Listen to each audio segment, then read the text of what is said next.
पुरुषलाई महिलाले रेप गरेको हाँस मत पकली प्यार हो जाएगा सीतो फंसी पलट के देखना प्यार हो गया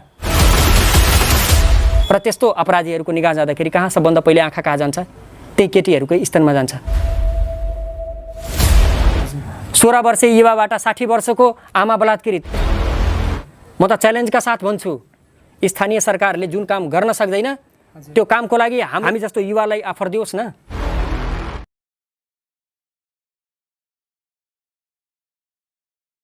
भनिन्छ कि यदि तपाईं सम्मान चाहनुहुन्छ भने पहिला सम्मान दिने प्रयास गर्नुहोस्। नमस्कार, म ग्रेटफुल दिनेश तपाईँ सम्पूर्णलाई स्वागत छ हाम्रो कार्यक्रम थिङ्किङ रिच नेपालमा।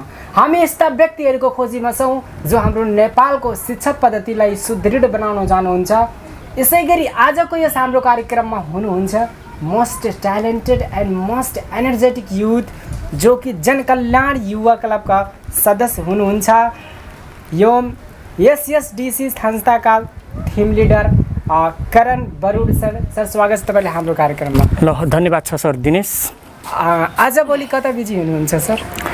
बिजी त खासै अब हामी एउटा संस्थामा काम गर्दाखेरि र सामाजिक अभियानमा काम गर्दाखेरि अब कार्यबोझको कारणले त आफ्नै फिल्डतिर चाहिँ यसो भइरहेको छु। हजुर हजुर सर, हामी आज लैङ्गिक समानता तथा गुणस्तरीय शिक्षाका लागि हाम्रो के भूमिका छ यस विषय अन्तर्गत रहेर विभिन्न कुराकानीहरू गर्नेछौँ होइन।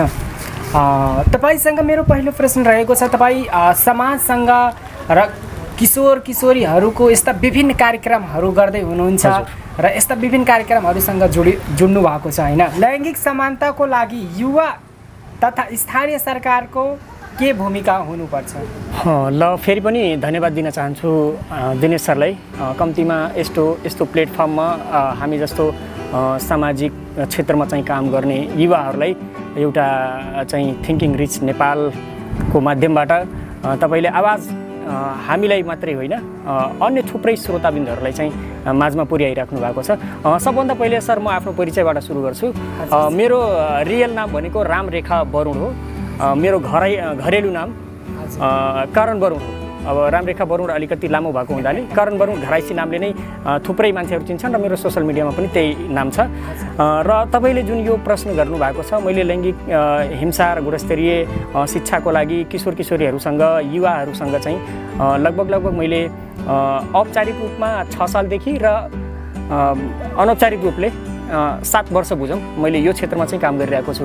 र मेरो सुरुदेखि नै लगनशीलता थियो सर कि मैले जब चाहिँ यो लैङ्गिक असमानता हेर्थेँ आफ्नो घरमा आफ्नो गाउँमा, मलाई सुरुदेखि नै कक्षा 8 पढ्दाखेरि नै मलाई यस्तो लाग्थ्यो आखिर यस्तो किन गरिन्छ त? हामी मानव अब कतै जातिको कारणले विभेद हुन्छ, कतै चाहिँ कालो र गोरोको कारणले विभेद हुन्छ, कतै चाहिँ अब पढेको र नपढेको व्यक्ति बीच विभेद हुन्छ। यो कुरा हेर्दाखेरि र कहिलेकाहीँ छोरा र छोरी बीचको जुन विभेद छ हाम्रो समुदायमा जुन अहिले विद्यमान छ अझै पनि कायम छ, त्यो सब कुरा हेर्दाखेरि मैले कक्षा 8 देखि पढ्दासम्म मलाई यस्तो लाग्थ्यो आखिर यस्तो किन भइरहेको छ त, यसको कारण के होला? तर त्यति बेला हाम्रो दिमाग पनि त्यति थिएन, हामी किताबी ज्ञानतिर मात्रै चाहिँ सीमित भएर चाहिँ त्यति बेला चाहिँ काम गरिन्थ्यो। तर बेला बेलामा सम्बन्धित ठाउँमा या बोल्ने चान्स पाउँदाखेरि यो कुराहरू चाहिँ बोलिन्थ्यो र त्यो बोल्दाखेरि त यो नेता बन्छ अगाडि गएर यो चाहिँ यस्तो यस्तो कुरा गर्छ, यसले केटा र केटी बिचको चाहिँ फरक चाहिँ बुझिरहेको छैन, यसले समानता गर्न खोजेको छ। हुन त अब जुन कुरा हामी पुरुषले गर्न सक्छौँ त्यो महिलाले पनि सजिलै गर्न सक्छ र हामीभन्दा राम्रो चाहिँ गर्न सक्छन्। मैले किशोर किशोरीको क्षेत्रमा चाहिँ काम गर्दाखेरि हाम्रो संस्थाको चाहिँ सीमान्तकृत समुदाय भन्नाले जस्तै दलित, महिला, मुस्लिम एकदम पछाडि पारिएका चाहिँ जुन समुदायहरू छ तिनीहरूको युवाहरू जो चाहिँ पढाइबाट वञ्चित छन्, जो चाहिँ अवसरबाट वञ्चित छन्, तिनीहरूलाई कसरी चाहिँ सम्बन्धित ठाउँसम्म उनीहरूको आवाज पुर्याउने त्यो उद्देश्यले हामी युवाहरूलाई किशोरीहरूलाई चाहिँ यस्तो क्लबहरू बनाएर र किशोरी समूहहरू बनाएर किशोरी समूहहरू बनाएर उनीहरूलाई चाहिँ यो लैङ्गिक समानता के हो? हुन त अब हामी के अरे मानव भएको कारणले हामी पृथ्वीमा जन्मदाखेरि त हामी असमान रूपमै जन्मेका छौँ, प्राकृतिक रूपमा महिला र पुरुष अनि त्यसपछि लैङ्गिक अल्पसङ्ख्यक तीनटा हिसाबले हामी फरक नै छौँ त्यो लिङ्गकै हिसाबले। तर ठिक छ हामी प्राकृतिक रूपले त फरक नै पैदा भएका छौँ, असमान नै पैदा भएको छ। तर नेपालको संविधान अनुसार हामीले चाहिँ जुन सामाजिक तरिकाले समान हुनुपर्ने हो नि त्यो अहिले चाहिँ छैन। त्यही समानताको लागि त्यही सामाजिक रूपमा नै महिला पुरुष अनि त्यसपछि तपाईँको लैङ्गिक अल्पसङ्ख्यकहरूलाई पनि समान व्यवहार गरियोस् र समान तरिकाले चाहिँ उनीहरूलाई सम्मान गरियोस्, उनीहरूको पनि प्रशंसा गरियोस्। त्यसको क्षेत्रमा चाहिँ हामी किशोरीहरूलाई काममा चाहिँ लगाउँछौँ र त्यो सिकाउँछौँ र आउने दिनमा उनीहरूले जस्तै अब हामी सिकेर हामी एडभोकेसी गर्न सिकाइरहेछौँ, उनीहरूले पनि यस्तै वकालत गरौँ कि महिला र पुरुषमा केही विभेद छैन। प्राकृतिक रूपले त हामी छौँ तर सामाजिक रूपले विभेद हुन भएन। प्राकृतिक रूपमा हामी असमान भए पनि तर सामाजिक रूपमा हामी चाहिँ समान हुनु पर्यो। त्यसको लागि हामी किशोरीहरूलाई यस्तो उत्प्रेरणामूलक र गुणस्तरीय शिक्षाको लागि पढाइमा उनीहरूलाई कसरी इन्भल्भ गराउने, धेरैजसो के भन्छन् केटीहरू नै किशोरीहरू नै चाहिँ विद्यालयभन्दा बाहिर छन्। आजदेखि 10 साल पहिलाको चाहिँ यदि चाहिँ तपाईँ ब्याकग्राउन्ड हेर्ने हो भने हामी क्लासमा पढ्दाखेरि 3-4वटा किशोरी बहिनीहरू हुनुहुन्थ्यो हामी पढ्ने बेलामा। हुन त अब कुनै अर्को युगको मान्छे त होइन, तर पनि 10 वर्ष हामी पछि गएर हेर्ने हो भने 7-8मा हामी पढ्दाखेरि किशोरीहरूको सङ्ख्या भन्नाले महिलाहरूको सङ्ख्या विद्यार्थीमा चाहिँ एकदम कम थियो। हामी 80 जना केटा हुन्थ्यौँ, 4 जना केटी हुन्थ्यो। अब तिनीहरूलाई पनि ओड लाग्ने क्या, पढ्न मन नलाग्ने, किनभने झ्याउ लाग्थ्यो, साथी हुन्थेनन् धेरै। तर अहिले त्यो परिवेशमा यस्ता हामी सामाजिक सङ्घ संस्थाको माध्यमबाट र यस्तै उत्प्रेरणामूलक कार्यक्रमहरू गर्दाखेरि सञ्चालन गर्दाखेरि अहिले किशोरीहरूको सङ्ख्या चाहिँ विद्यालयहरूमा चाहिँ बढी देख्न पाइएको छ। हजुर सर, यदि हेर्ने हो भने हाम्रो समाजमा होइन किशोरीहरूको लागि घरबाट निस्किन पनि बहुत धेरै समस्या, एकदम गाह्रो छ सर, बहुत धेरै गाह्रो, अझै पनि गाह्रो छ। र हाम्रो नेपालको डाटा अनुसार कि 40% महिला किशोरीहरूको बाल विवाह भइहाल्छ। भइरहेछ। नेपाल पछाडि पर्नुको प्रमुख कारण मध्ये सबैभन्दा ठुलो कारण यो पनि हो। कम उमेरमा बिहे गर्छन् अनि फेरि बच्चा हुन्छ, फेरि समस्या बढ्दै जान्छ। एकदम। सो लैङ्गिक हिंसा र बाल विवाहको प्रमुख कारण के होला र यसको जिम्मेवार को हो सर? हेर्नु सर, जस्तै यो नेपालकै कन्टेस्टमा हेर्ने होइन भने हामी एसियाकै कन्टेस्टमा हेर्ने हो भने हजुर हाम्रो देश पनि चाहिँ बाल विवाहको लिस्टमा अग्रपङ्क्तिमा पर्छ। र नेपालको सन्दर्भमा हेर्ने हो भने कपिलवस्तु जिल्ला मलाई लाग्छ दोस्रो या तेस्रो जिल्ला या बढीमा 5औँ जिल्लामा जान्छ। र त्यो पनि कपिलवस्तु जिल्लामा खास गरी तपाईँको यता बर्डरसित छुइएको जिल्लाहरू जुन छन्, जस्तै कपिलवस्तु, नवलपरासी अनि त्यसपछि तपाईँको रूपन्देही, यो ठाउँमा चाहिँ यता दक्षिण बेल्टतिर एकदम बढी छ। अझै पनि मान्छेको यो बालविवाह जुन भइरहेको छ नि, यसको प्रमुख कारण चाहिँ के हो त? एउटा गुणस्तरहीन शिक्षा। मलाई अशिक्षा म त्यसलाई भन्दिनँ, अशिक्षा भन्दैन, गुणस्तरहीन शिक्षाकै कारणले चाहिँ के भएको छ त यो चाहिँ बालविवाह चाहिँ भइरहेको छ। अर्को कुरा के छ भने यो जुन लैङ्गिकको विषयमा हामी कुरा गरिरहेछौँ नि, लैङ्गिक समानताको विषयमा आमा बुवाहरूले चाहिँ केटा र केटीलाई चाहिँ समान नजरले चाहिँ देखिरहेका छैनन्, समान अवसर चाहिँ दिइरहेका छैनन्। त्यस कारणले चाहिँ के भइरहेको छ, यो बालविवाह भइरहेको छ। केटीलाई अझै पनि 5 साल पहिला त कति धेरै भइरहेको थियो, तर अझै चाहिँ त्यो बालविवाह चाहिँ यस्तै हामी अभियानहरू चलाउँदाखेरि हामी जस्तो युवाहरूले युवा क्लबको माध्यमबाट, किशोरी सञ्जालको माध्यमबाट, किशोरी अधिकार मञ्चको माध्यमबाट उनीहरूलाई सशक्त बनाउँदाखेरि अलिकति कम भएको छ। र यसमा यो कारण चाहिँ एउटा त गुणस्तरहीन शिक्षा भइहाल्यो। दोस्रो चाहिँ तपाईँको अभिभावक भन्नाले चाहिँ उसको प्यारेन्ट्स, आमा बुवाकै कारण चाहिँ यो बालविवाह चाहिँ धेरै भइरहेको छ। र अर्को कुरा सम्बन्धित निकायले पनि, जस्तै संविधानमा त भनिदिएको छ 2 साल पहिला चाहिँ के थियो भने केटीको उमेर चाहिँ विवाह गर्ने 18 वर्ष, केटाको 20 वर्ष। तर अहिले चाहिँ फेरि के त्यो WHO ले चाहिँ त्यसले अझै पनि स्वास्थ्यमा चाहिँ प्रब्लम आउँछ, 18-20 किन राख्न पर्यो? आखिर एज त त्यही हो। अङ्गहरू कोमलता लगभग त्यो उमेरमा चाहे केटा होस् चाहे केटी होस्, उमेर उसको अङ्गहरू उसको प्रत्यङ्गहरू चाहिँ कोमलै हुन्छ। त्यस कारणले अहिले WHO ले चाहिँ के गर्यो र चाहिँ हाम्रो यो यस्तै अभियानहरू सञ्चालन गर्दाखेरि र बालविवाह भइसकेपछि आउने जुन चाहिँ शारीरिक प्रब्लम, मानसिक प्रब्लम अनि त्यसपछि सामाजिक प्रब्लमहरूलाई हेर्दाखेरि के भयो भने यो चाहिँ समान हुनुपर्छ। समानता कायम गर्नको लागि, लैङ्गिक समानता कायम गर्नको लागि महिला र पुरुषको उमेर अहिले 20-20 वर्ष गरिदिएको छ। तर अझै पनि केटीहरूलाई के बोझ बुझिरहेछन्। केटीलाई चाहिँ के गर्छन् त, जसरी उसले चाहिँ अब उसले के भन्छन् त, दिमागमा त्यही कुरा हुन्छ कि केटी त अर्काको घर जाने सम्पत्ति हो, त्यसलाई किन चाहिँ यहाँ धेरै चाहिँ शिक्षातर्फ लगानी गर्न पर्यो, उसलाई त एक दिन बिहा गरेर पठाइदिने हो। छोरालाई चाहिँ के गर्छन् त, हाम्रो समाजमा सर एउटा के छ, मलाई बडा दुःख लाग्छ, बडा विडम्बना लाग्छ, यो हाम्रै आमा बुवाले हामीलाई जन्म दिएको र म र मेरै दिदी म चाहिँ के गर्छन् त, विभेद गर्छन्, असमानता देखाउँछन्, हो कि होइन? जस्तै हेर्नुहोस्, मलाई पढ्नको लागि कमाइ गर्छन् कि, कमाइ गरिसकेपछि ब्याङ्कमा जम्मा गर्छन्। र केटीको चाहिँ के गर्छन् पढाइको लागि होइन उसको बिदाईको लागि उसको गरगहना जसरी 5 वर्षको 6 वर्षको हुन्छ नि त्यही आमाले जन्म दिन्छ त्यही आमाले के भन्नुहुन्छ बुवासित हे यसो गर्नुस् न त हो यो त ठुली हुँदैछ अब यसको बिहा गर्न पर्छ बिस्तारै बिस्तारै अहिले महँगाई कम छ यसको कानको चाहिँ बाली बनवाइहाल्ने अनि के अरे नाकको के अरे फुल बनवाइहाल्ने अनि चाहिँ यो घाँटीमा लगाउने के बनाइहाल्ने नेक्लेसहरू यो सबै आमा बुवाबाट यो विभेद चाहिँ सुरु भइरहेको छ त्यसकारणले यसलाई चाहिँ रोक्न यदि छ भने यो सब जुन चाहिँ हाम्रो प्रीतिसत्तात्मक सोच छ नि पुरुषवादी जुन हाम्रो सोच छ कि महिलाले त केही पनि गर्न सक्दैन केटी आखिर पढेर के गर्छ त आखिर गएर चाहिँ बिहा हुन्छ अनि त्यसपछि परिवार नै सम्हाल्ने हो बच्चा नै जन्माउने हो त्यो कन्सेप्ट छ तर त्यो चाहिँ हुन भएन प्रमुख कारण चाहिँ अभिभावक र गुणस्तरीयहीन शिक्षा र चेतनाको कमी र एउटा गरिबीको कारणले पनि चाहिँ के हुन्छ त बालविवाह भइरहेको छ गरिबीको कारणले पनि बालविवाह भइरहेको छ सबभन्दा ठुलो यो बालविवाह हुनुको कारण एउटा अहिले भयावह रूप चाहिँ के लिइरहेको छ भने यो दहेज प्रथा छ नि छिटो बिहा गरिदिन्छौँ भने दहेज कम दिनुपर्छ जति धेरै केटीलाई पढाइमा पनि खर्च गर्न पर्यो फेरि दाइजो दिँदाखेरि त्यो लेभलको केटा खोज्नलाई पनि दाइजो पनि टन्न दिन पर्यो तर यो जुन चाहिँ दहेज माग्ने केटाहरू हुन्छन् नि यिनीहरूभन्दा पापी यो संसारमा कोही पनि छैन त्यसकारणले यो जो पनि दाइजो माग्छ नि उसको दाइजो माग्ने पनि र जो दाइजोको लागि अलिकति मुख खोलेको हुन्छ नि कि म जति धेरै पढ्छु केटाहरूको पनि मानसिकता के छ जति धेरै क्वालिफिकेसन लिन्छु जति धेरै ठुलो डिग्री पढ्छु जति म काबिलियत हासिल गर्छु त्यति धेरै दाइजो पाइन्छ कस्तो नराम्रो मानसिकता कस्तो अपराधी मानसिकता छ यो अपराधीहरूलाई चाहिँ के गर्नुपर्छ हो ठिक छ तपाईँले दाइजो चाहियो भने तपाईँ गुणस्तरीय शिक्षा राम्रो तरिकाले पढ्नुहोस् पढिसकेपछि नोकरी गर्नुहोस् या फेरि बिजनेस गर्नुहोस् गरिसकेपछि तपाईँ धनार्जन गरेर चाहिँ दम छ भने आफै कमाएर चाहिँ गाडी किन्नुहोस् न सबभन्दा राम्रो त उसले चाहिँ तपाईँले आफ्नो केटी दिइरहेको छ त्योभन्दा ठुलो दाइजो के हो त केटीभन्दा दाइजो ठुलो त हुन सक्दैन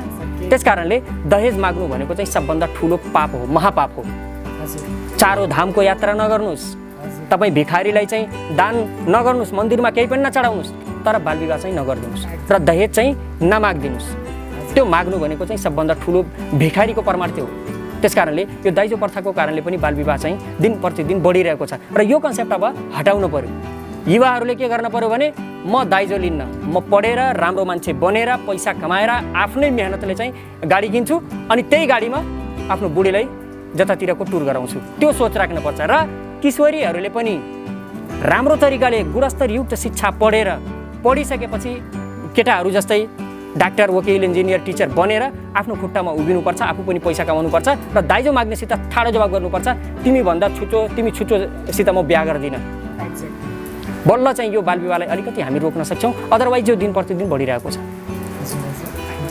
सर म आफ्नै समाजमा यस्तो हेरेको छु कि 90% मान्छेहरू जोसँग बाइक छ नि अहिले हजुर त्यो भनेको दाइजोको जो बाइक हो एकदम सो जति बेला म पनि यो कुरालाई रियलाइज गर्छु होइन मलाई पनि बडा दुःख हुन्छ एकदम भनेको एउटा आमा बुवाले आफ्नो छोरीलाई 20 वर्षसम्म यति धेरै मेहनत गरेर पालेको हुन्छ फेरि त्यही छोरीलाई उसले डोनेट गरिदिन्छ दान गरिदिन्छ त्यस पश्चात पनि जब तपाईँ डिमान्ड गर्नुहुन्छ मलाई बाइक चाहिन्छ पल्सर चाहिन्छ यो चाहिन्छ फेरि त्यो मान्छेले कति पीडा हुन्छ होला एकदम धेरै पीडा हुन्छ सर यो विषयमा भन्दाखेरि जस्तै मैले अघि नै भने नि यो जुन चाहिँ दाइजोको डिमान्ड राख्छन् नि र एउटा मनमा मानसिकता नै बनाएर राख्छन् कि म धेरै पढ्छु भने दाइजो पाउँछु मैले भनिसकेँ नि यदि तपाईँले यो चाहिँ दहेज माग्नुहुन्छ गाडी माग्नुहुन्छ पल्सर लिन्छु सुपर स्प्लेन्डर लिन्छु के लिन्छु थुप्रै बाइकहरू छन् तर यो अधिकतर भनेको हाम्रो यो मधेसी बेल्टमा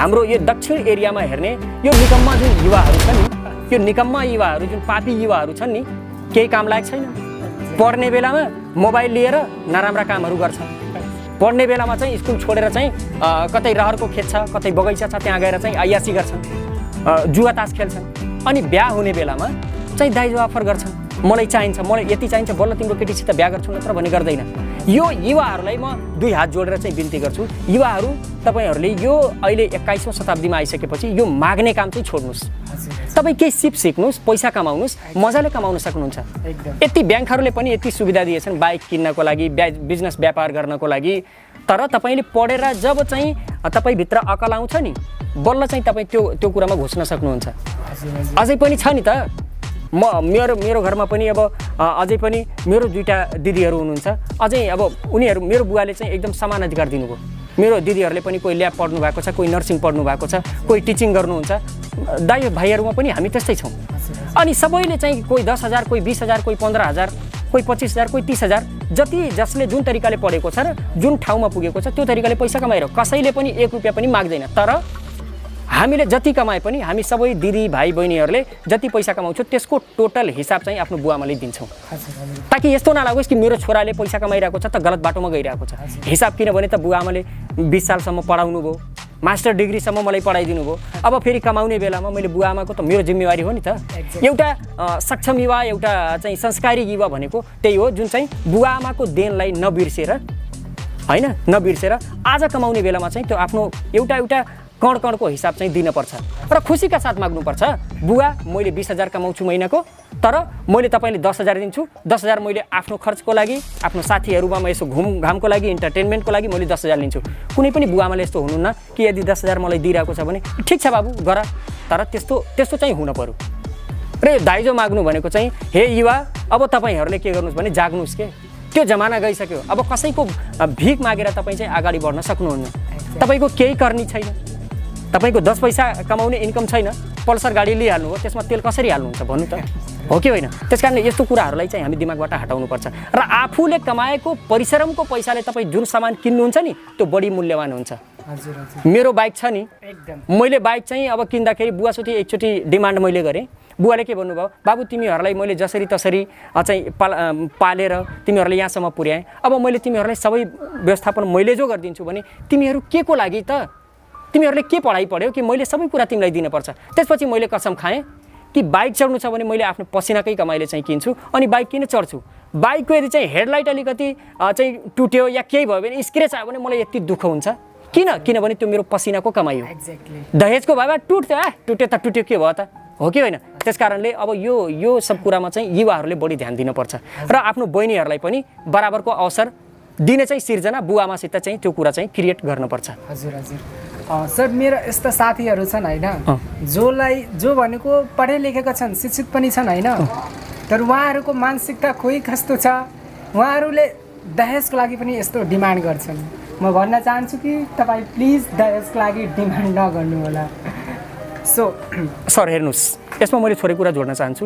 म चाहिँ अहिले मेरो 30 वर्ष पुरा हुँदैछ, म चाहिँ अहिले पनि बिहा गर्ने मुडमा छैन।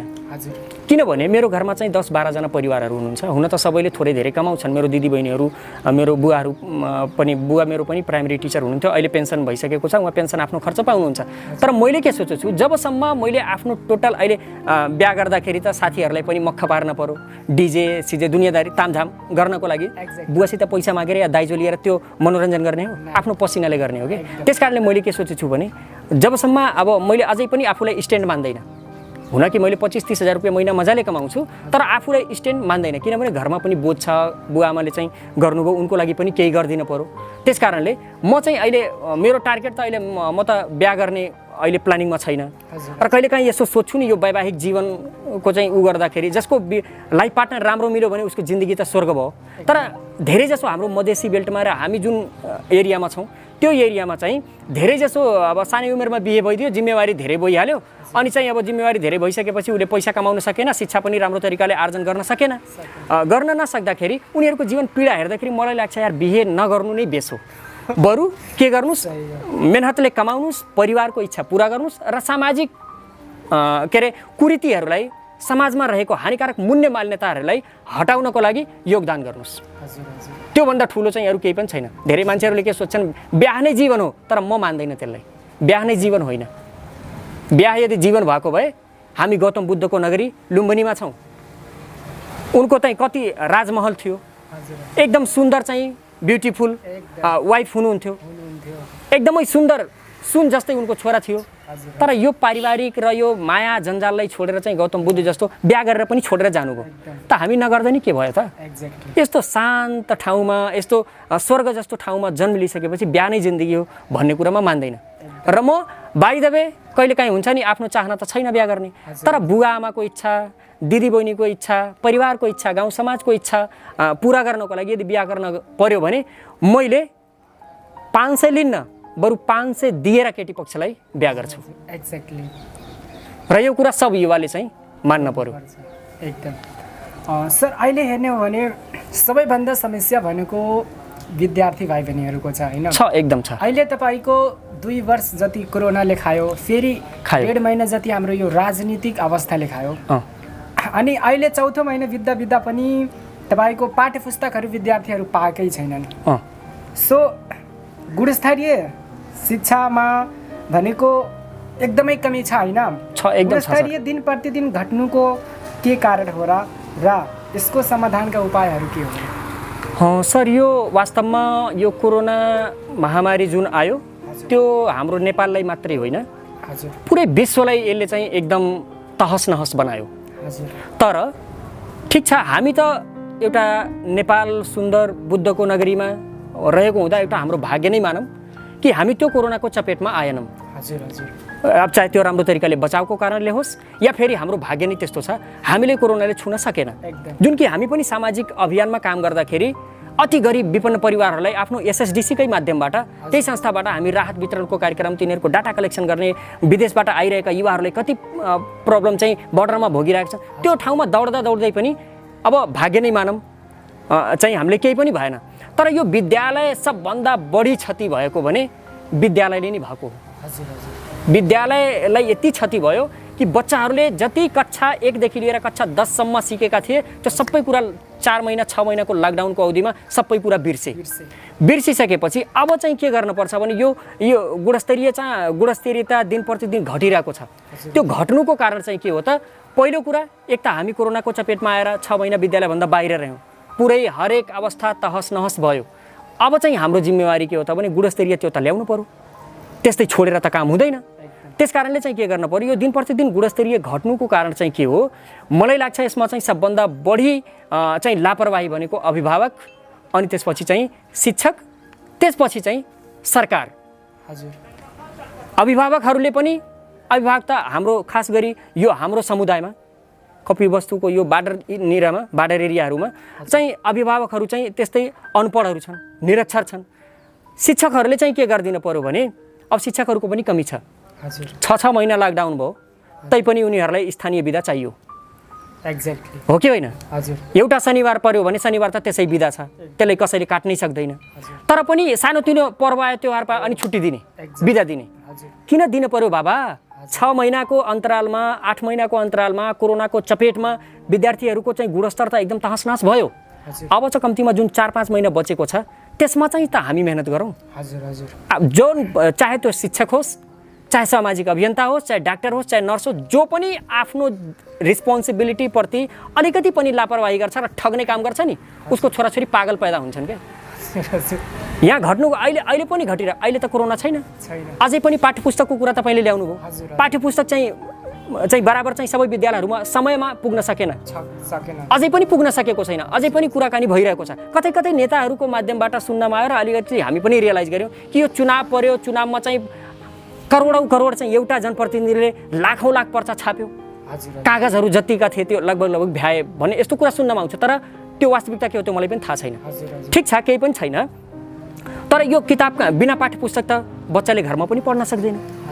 टिचरहरूले पनि के गरिरहेछन्, यो हाम्रो समुदायको सरकारी विद्यालयहरूको खास यो हाम्रो लोकल भेकमा नि खास गरी यो भनेको तपाईँको पहाडी र थारू बस्तीहरू अरू यता सरकारी तराईतिर भनेको बाटोतिर छोइएको जिल्लाहरूमा दिन प्रतिदिन घट्नुको कारण चाहिँ के हो? सबै शिक्षकको बच्चाहरू कहाँ पढिरहेछन् त? काठमाडौँ, बुटोल, 4 नम्बर, तौलिया, नेपालगञ्ज। आफ्नो छोराछोरीहरूले उनी कहाँ पढाइरहेछन्? राम्रो क्वालिटेबल स्कुलमा। आफू कहाँ पढाइरहेछन्? यस्तो भनेको यो गाउँले स्कुलमा। गाउँले स्कुलमा पढाउँदाखेरि जसको औकात छैन, जो गरिब छ बिचरा, त्यो चाहिँ बुटोल भएर काठमाडौँ पठाउन सक्दैन है। अब उनीहरूले जुन लापरवाही गरिरहेछन्, आफ्नो बच्चा त उता मजाले पढिरहेछ नि, यता चाहिँ उनीहरूलाई मेहनतले पढाउनुको के अर्थ छ? त्यही कारणले उनीहरू एकदम मजाले पढाउँछन्, जान्छन् कुर्सीमा मजाले बसेर चाहिँ पढाउँछन्। बच्चा पढोस् नपढोस् कुनै मतलब हुँदैन। तर मैले भने नि, जुन पनि मान्छे आफ्नो पेसा, आफ्नो कामलाई यदि चाहिँ राम्रो तरिकाले, प्रभावकारी तरिकाले र आफ्नो जिम्मेवारी वहन गरेर गरेन भने आउने दिनमा उसले आफ्नो छोराछोरीलाई जति राम्रो स्कुलमा पढाए पनि उसको छोराछोरी पागल हुन्छन्। एकदम एक्ज्याक्टली।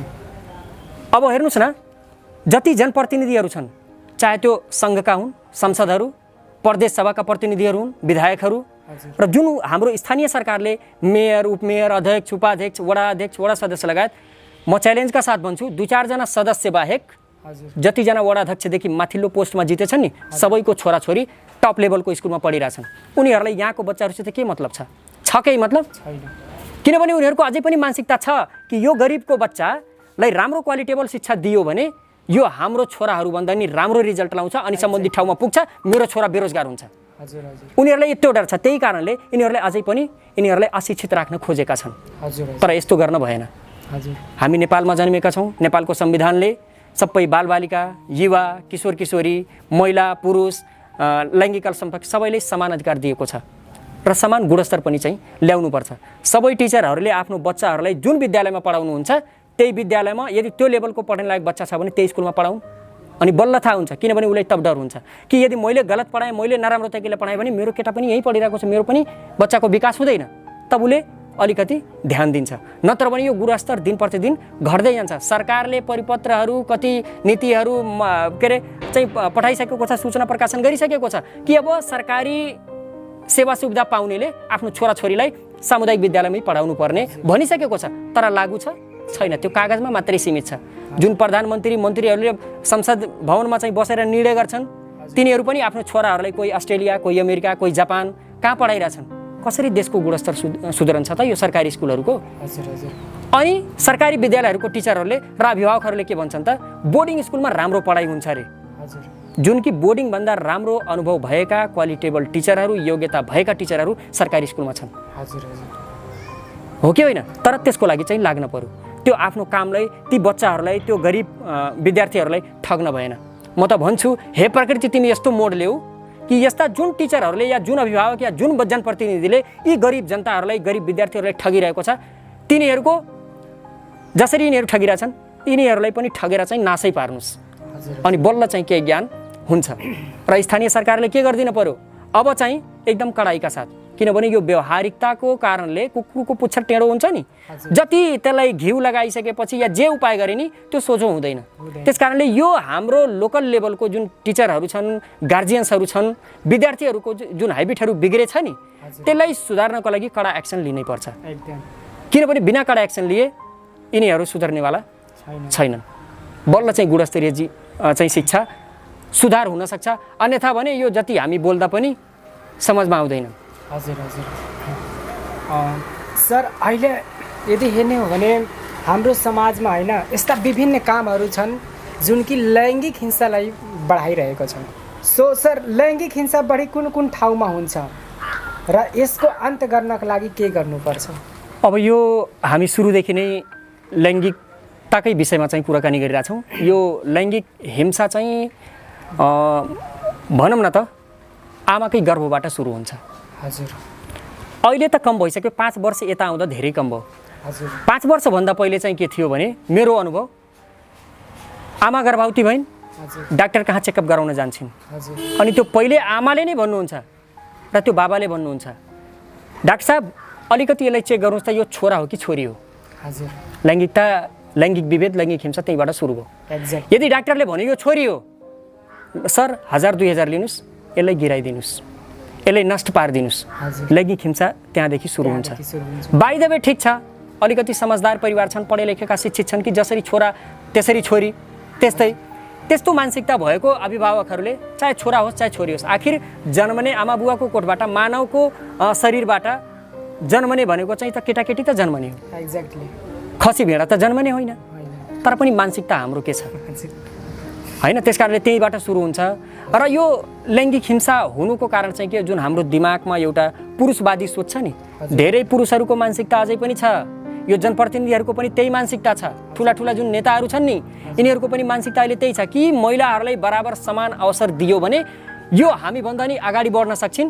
त्यस कारणले यिनीहरूले गुमराहमा राख्नुहोस्। नत्र यिनीहरू ठाउँमा पुग्यो भने हामी ठुला नेता बनाउन त सकिँदैनौँ। अनि चाहिँ हाम्रो मान सम्मान इज्जत त यिनीहरू गर्दैन, आफ्नो अधिकारको लागि के अरे टेबल ठोकेर कुरा गर्छन्।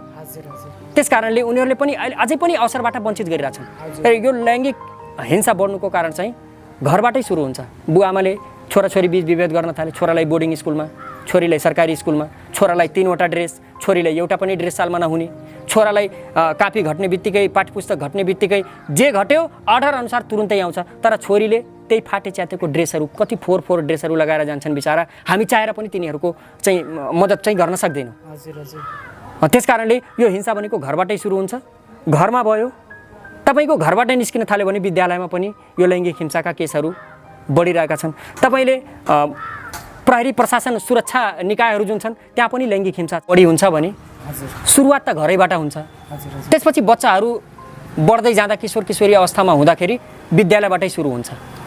विद्यालयबाट उनीहरू अझै ठुलो भयो भने बजारमा सुरु हुन्छ, बजारमा हुन्छ। तपाईँको सुरक्षाका निकायहरू जुन छन् जस्तै प्रहरी चौकीहरू भयो, जिल्ला प्रहरी कार्यालय भयो, त्यस्तो ठाउँमा पनि लैङ्गिक हिंसा चाहिँ भइरहेको छ, महिलाहरूमाथि हिंसा भइरहेको छ। हुन त पुरुष पनि हिंसामा पर्छन्, पुरुषहरू पनि हिंसामा पर्नु लैङ्गिक हिंसा हो, तर महिलाको अपेक्षा पुरुषहरू कम पर्छन्। एउटा दुईवटा कहीँ इक्जाम्पल आयो, तपाईँ सुन्नुभएको छ, सोसल मिडिया चलाइराख्नु भएको छ, म पनि चलाउँछु, तपाईँ पनि चलाउनुहुन्छ। यत्रो ठुलो टेलिभिजनका चाहिँ च्यानलहरू छन्, कतै सुन्न आयो कि फलानु पुरुषलाई महिलाले रेप गरेको कुरा सुन्नुभएको छ? सुन्नुभएको छैन। अधिकतर पुरुषहरूबाटै चाहिँ त्यो हिंसाहरू बढेको कारणले महिलाहरू धेरै पीडित हुन्छन् होइन। गाडी मोटरहरूमा पनि चाहिँ यो सवारी साधनहरू जुन सार्वजनिक सवारी साधनहरू चलिरहेछन् त्यहाँ पनि हिंसा हुन्छ नि। पुलिस चौकीहरूमा हुन्छ, भइहाल्छ। एउटा महिलालाई फलानुले रेप गर्यो, के अरे छेडछाड गर्यो, अनि त्यसपछि उसले उजुरी दियो, उजुरी दिइसकेपछि 2-4 हजार सम्बन्धित ठाउँको मान्छेले पायो, सुरक्षाकर्मीका साथीहरूले केही पायो, पैसाको लोभको कारणले त्यो केटीलाई नै दबाउन खोज्छन्। त्यो गर्नु भनेको पनि महाअपराध हो, त्यो चाहिँ गर्न पाइँदैन। हाम्रो फौजदारी संहिताले भनिसकेको छ यस्तो चाहिँ गर्न पाइँदैन, तर पनि यस्तो चाहिँ भइरहेको छ यो चलखेल। र यो चलखेललाई बढावा कसले दिइरहेको छ त? हामी जस्तो युवाहरूले त्यो पीडित पक्षलाई को पक्षमा वकालत नगरेर, हामीले जिताएर पठाएको जनप्रतिनिधिहरूले त्यसको आवाजलाई बुलन्द नगरेर हो। त्यो जनप्रतिनिधिहरू यो त मेरो मान्छे, यो त मेरो भोटर हो, यसले बचाउनु पर्यो जसरी भए पनि, पीडित भाडमा जाओस्, तर त्यो पीडकलाई बचाउनमा उनीहरू तन मन धन पुरै लगाइदिन्छन्। गाडी मोटरमा हिँड्नुहुन्छ नि, थुप्रै क्याप्सनहरू लेखेको हुन्छ, हँस मत पक्ली प्यार हो जाएगा, हँसी तो फँसी भन्ने कुरा लेखेको हुन्छ नि, पलट के देखना प्यार हो गया, थुप्रै क्याप्सनहरू यस्ता लेखेका हुन्छ। त्यो क्याप्सनहरूलाई के गर्नुपर्छ? छिटोभन्दा छिटो स्थानीय सरकारदेखि लिएर एउटा वडा प्रहरी चौकीदेखि लिएर तपाईँको काठमाडौँ लेभलसम्मको जुन पनि निकाय छ नि, सुरक्षा निकाय, जिल्ला प्रहरी कार्यालय, प्रदेश प्रहरी कार्यालय, सङ्घीय प्रहरी के अरे जुन छ, ठुला ठुला जुन निकाय छ, यस्ता क्याप्सनहरू चाहिँ अहिलेदेखि सुरुवात गर्नुपर्छ। त्यो क्याप्सनहरूले हटाउनुहोस् र देशको स्वाभिमान, देशलाई चिनाउने राष्ट्रियताका नाराहरू छन्, देशलाई चिनाउने स्वाभिमानका कुराहरू, त्यस्तो क्याप्सनहरू राख्नु न। त्यस्तो कुराहरू राखिँदैन। ट्राफिक प्रहरीहरूको कुरा गरौँ न त थोरै, यिनीहरू के हुन्छ, म आफ्नै आँखाबाट हेरेछु कतै कतै। हामी पुरुष मान्छे चाहिँ गाडी लिएर जाँदा लाइसेन्स नहुँदा, बिलबुक फेल हुँदा जरिवाना काट्छ अरे, तर त्यही ठाउँमा कुनै केटी या कुनै महिला चाहिँ स्कुटीबाट गइरहेको छ भने कस्तो चाहिँ गलत तरिकाले चाहिँ उनीहरूलाई हेर्छ। हेरिसकेपछि अलिकति उनीहरूले आफ्नो कुरामा फकाउन खोज्दा के गर्छन् त, तिनीहरूले रोक्दैनन्, धेरै बेरसम्म रोक्दैनन्। हुन त रोक्न त पर्यो तिनीहरूलाई, तर जुन व्यवहार पुरुषसँग गरिन्छ त्यो व्यवहार चाहिँ त्यो स्कुटी चलाउने महिलालाई पनि गर्न पर्यो। भइरहेछ नि त हाम्रो समुदायमा यस्तो। स्कुलमा तपाईँले हेर्ने हो, केटी बढ्दै जाँदैछ, किशोरी अवस्था नाग्दैछ, धेरैजना चाहिँ हाम्रो टिचर साथीहरू छन् जो चाहिँ केटीहरूलाई अस्वाभाविक तरिकाले छुने, नानु भन्ने, तर ध्यान उनको चाहिँ उनीहरूको चाहिँ जुन अङ्गतिर नजानुपर्ने हो त्यो अङ्गतिर जान्छ। हाम्रो विडम्बना के छ, जुन आमाको छाती हामी पिएर, दुध पिएर ठुलो भएका छौँ, अझै हाम्रो निगाह जाँदाखेरि युवाहरूको र त्यस्तो अपराधीहरूको निगाह जाँदाखेरि कहाँ सबभन्दा पहिले आँखा कहाँ जान्छ? त्यही केटीहरूकै स्तनमा जान्छ। साला त्यो कुरा सोच्न पर्छ नि कि आखिर यही स्तन मेरो आमा पनि एक दिन किशोरी हुनुहुन्थ्यो होला, युवा हुनुहुन्थ्यो, बिहा भइसकेपछि मलाई जन्माउनु भयो, मलाई त्यही स्तन चुसाएर मलाई ठुलो पार्नु भयो। जुन मार्गबाट हामी आमाको गर्भबाट यो भौतिक संसार देख्यौँ, त्यसैको लागि साला रेप गर्छन्। त्यस्तो चाहिँ गर्न भएन। युवाहरूले यो कुरा चाहिँ सोच्न पर्यो। र अहिले जुन यो लैङ्गिक हिंसा सम्बन्धी देशमा कानुनहरू बनाइएको छ नि, यति राम्रो राम्रो कानुनहरू छ लैङ्गिक हिंसा अन्त्यका लागि, तर त्यो कानुन चाहिँ मात्रै कानुनको किताबमा दबिएर राखिएको छ, त्यो व्यवहारमा लागू छैन। र त्यो व्यवहारमा लागू नभएको कारणले, कार्यान्वयन नभएको कारणले यो लैङ्गिक हिंसा दिन प्रतिदिन बढ्दै गइरहेको छ। पहिले लैङ्गिक हिंसा लाज बस भित्रै थियो, इज्जत जान्छ अरे, त्यस कारणले त्यो बाहिर आइरहेको थिएन। तर यस्ता अभियानहरू हामी किशोरीहरूसित कुरा गर्दाखेरि यो सब पाप हो, यो सब चाहिँ अपराध हो, यसलाई गर्नु हुँदैन, यस्तो अभियानहरू चलाउँदा किशोरीहरूलाई युवाहरूलाई सिकाउँदाखेरि महिलाहरूलाई चाहिँ ट्रेनिङ दिँदाखेरि तालिम दिँदाखेरि बल्ल चाहिँ अब त्यो कुराहरू चाहिँ के छ पुलिस समक्ष आइसकेको छ र त्यहाँबाट फितलो कार्यान्वयन हुनुको कारण पनि महिलाहरू अझै पीडित छन्।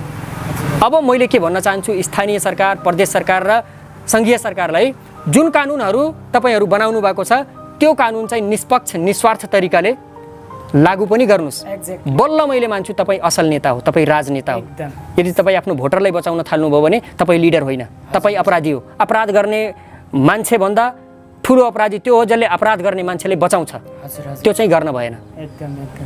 विद्यालयहरूमा थुप्रै केस सुन्नुभयो नि, प्राबाट विद्यार्थी बलात्कृत, आफ्नै बुवाबाट 6 वर्षे चाहिँ केटी बलात्कृत, 16 वर्षे युवाबाट 60 वर्षको आमा बलात्कृत, यस्तो घटनाहरू छन् नि। हामी कहाँ छौँ? अरू देशहरू चन्द्रयानमा पुगिरहेछन्, चन्द्रमामा पुग्ने प्लानिङ गरिरहेछौँ।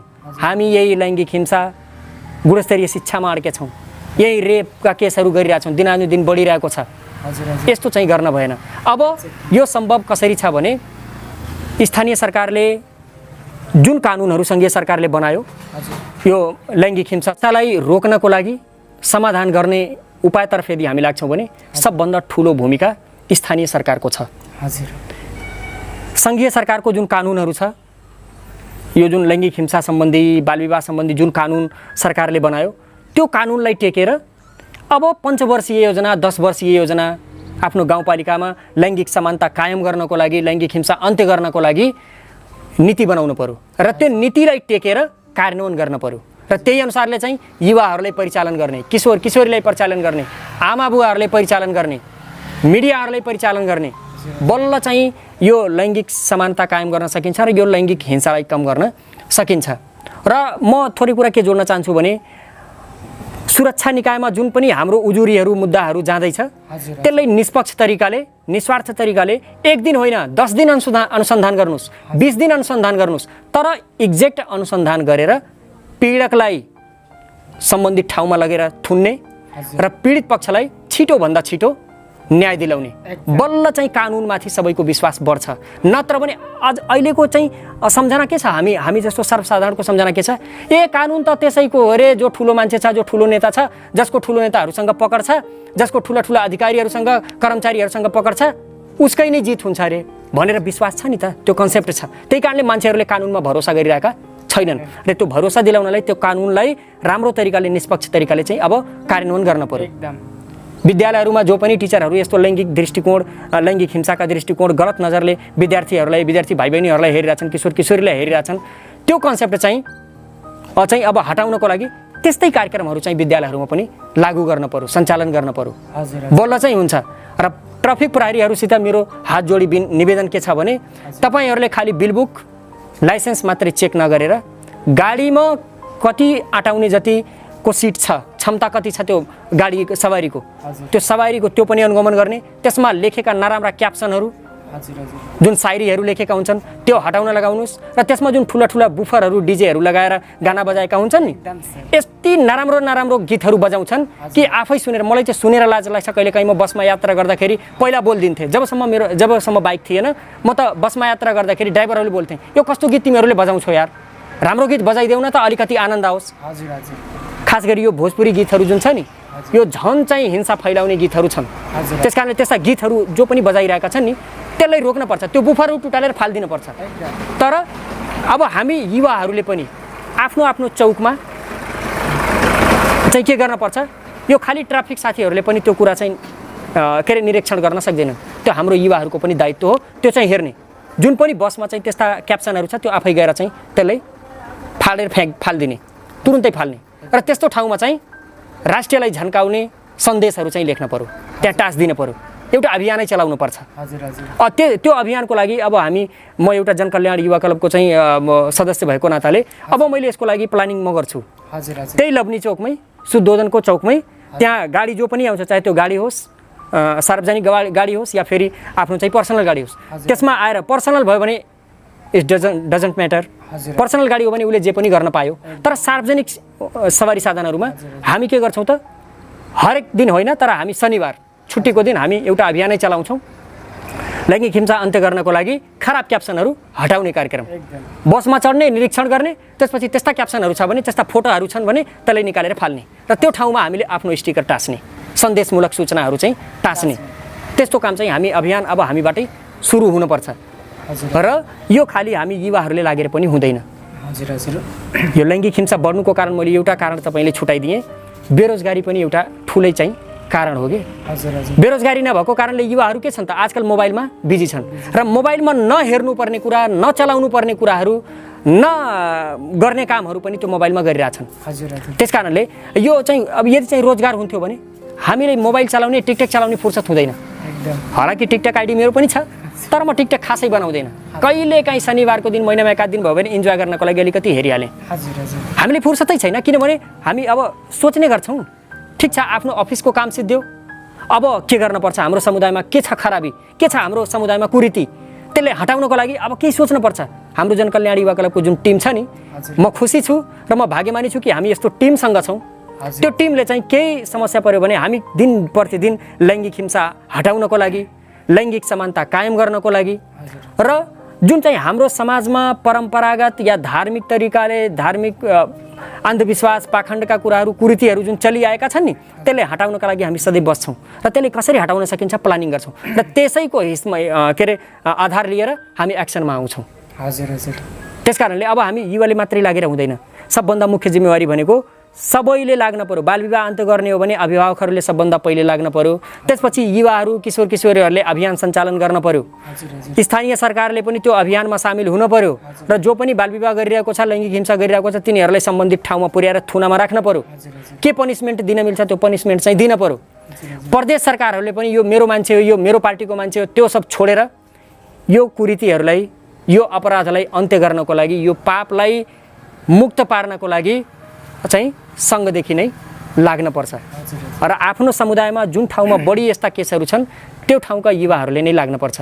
बहिनीहरूलाई पनि के गर्ने त अवसर दिने तर इन्क्वायरी चाहिँ गरिराख्ने, अवसरबाट वञ्चित गर्न भएन। हामी जसरी चाहे जहाँ घुम्छौँ, म लुम्बिनीमा छु, मेरो घरको गार्जेनलाई कसैले टेन्सन छैन तर मेरै ठाउँमा यदि मेरो दिदी भैरवा गएको छ कुनै कामले 1 घन्टा ढिलो भयो भने म नै सवाल गर्छु, दिदी तिमी कहाँ थियौ अहिलेसम्म, तिम्रो त 4 बजे आउनुपर्ने हो, तिमीले 5 कसरी बज्यो, हजारौँ क्वेसन गर्छौँ। त्यो गर्दाखेरि के हुन्छ तिनी के अरे डिमोसनतिर जान्छन्। तिनी चाहिँ उनको जुन एउटा आफ्नो लक्ष्य छ नि म जस्तै मेरो दिदी पनि बन्न सक्नुहुन्छ नि, म जस्तै मेरो साना साना जो किशोरी भाइ बहिनीहरू आइरहेछन् म जस्तै बन्छन् नि, तर अवसर पाउनु पर्यो। मेरो बुवामाले पनि मलाई अवसर नदिएको भए म यो थिङ्किङ रिच नेपालमा बोल्न सक्थेँ त सक्दैन थिएँ नि। त्यस कारणले मैले अवसर पाएँ म बोलिरहेको छु। मेरो बुवाले मेरो दिदी बहिनीहरूलाई चाहिँ ब्याचलर मास्टरसम्म पढाइसक्नु भयो, सबैले आफ्नो आफ्नो काम गरिरहेछन्, अवसर नदिएको भए कसरी हुन्थ्यो। यसरी सबैले अवसर दिनु पर्यो र विद्यार्थीहरूले पनि के गर्न पर्यो भने आफ्नो रिस्पोन्सिबिलिटी आफ्नो कर्तव्यलाई भुल्न भएन।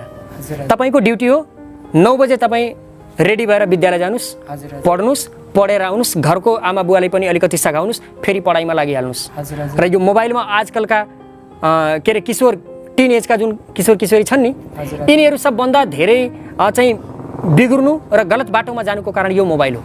मोबाइलले सही तरिकाले सदुपयोग गरिरहेका छैनन् र टिचरहरूले पनि त्यो वातावरण चाहिँ सिर्जना गर्न सकेका छैनन्। अब स्थानीय सरकारले के गर्न पर्यो, यस्ता अभियानहरू चाहिँ सञ्चालन गर्न पर्यो, चाहे त्यो युवा क्लबको माध्यमबाट, चाहे किशोर किशोरी सञ्जालको माध्यमबाट, चाहे सङ्घ संस्थाको माध्यमबाट, चाहे आफ्नै कार्यक्रमको माध्यमबाट यस्ता अभियानहरू चलाउनु पर्यो, जागरुक गर्न पर्यो। जबसम्म मान्छेको चेतनाको विकास हुँदैन जति सेवा सुविधा लादे पनि मान्छे त्यस्ताको त्यस्तै रहन्छ। त्यसकारणले अब यसलाई अन्त्य गर्नको लागि सबभन्दा बढी खट्नुपर्ने कसलाई देखिन्छ भने स्थानीय सरकारलाई। र स्थानीय सरकार कब सबल हुन्छ जब राम्रो काम गर्छ र युवालाई आफ्नो कार्यक्रममा समावेश गराउँछ। म त च्यालेन्जका साथ भन्छु स्थानीय सरकारले जुन काम गर्न सक्दैन त्यो कामको लागि हामी जस्तो युवालाई अफर दियोस् न, आउनुहोस् तपाईसँग हामी मिलेर यो कार्यक्रम गर्न गइरहेछौँ, तपाईँहरूको सहयोग चाहिन्छ अनि सही कामको लागि हामी सधैँ साझेदारी गर्छौँ, सधैँ सहयोग गर्छौँ। तर यदि नकारात्मक काम गर्छन्, समाजलाई अहित हुने गरी काम गर्छन् या फेरि यो भ्रष्टाचारले बढावा दिने काम गर्छन् भने हामी तुरुन्तै टेबल ठोकेर चाहिँ त्यसको विरोध गर्छौँ, त्यसको अगेन्स्टमा चाहिँ हामी उभिएका हुन्छौँ। सो सर तपाईँले धेरै धेरै धन्यवाद जुन हामीलाई समय दिनुभयो होइन।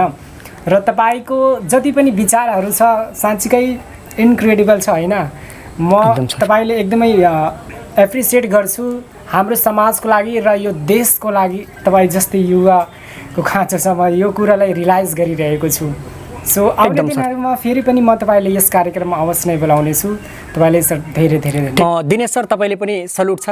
तपाईँले यस्तो कार्यक्रमहरू जुन खोजेर हामी जस्तो युवाहरूबाट हामीले सिकेका आफ्नो अनुभवहरू तपाईँको यो थिङ्किङ रिच नेपालको माध्यमबाट जुन श्रोताबिन्दहरूमा पुर्याइरहेका छौँ, तपाईँले पनि धेरै धेरै धन्यवाद छ। र मैले गरेर मात्रै हुँदैन, तपाईँ जस्तो युथको, तपाईँ पनि युथ, म पनि युथ, अब सबै युथहरूको एउटा च्यानल बनाएर हामी यो चाहिँ जुन लैङ्गिक हिंसा छ, लैङ्गिक समानता कायम गर्नको लागि, बालविवाह अन्त्यको लागि र यस्ता जुन हाम्रो समुदायमा कुरीतिहरू छन्, अन्धविश्वासका कुराहरू छन्, त्यसलाई हटाउनको लागि हामी सबैजनाले हातमा हात काँधमा काँध मिलाएर काम गर्नेछौँ। र कति सहयोग हामीबाट हुन्छ त्यो तपाईँले हामी गर्छौँ, र तपाईँबाट हामीले कति सहयोग चाहिन्छ हामी लिने गर्छौँ। यति भन्दै म पनि आजको लागि बिदा। क्या हम और पीछे जाए? अरे मर्द कितना पीछे करवाई, हम पीछे पे कह देव का एकदम हो गया।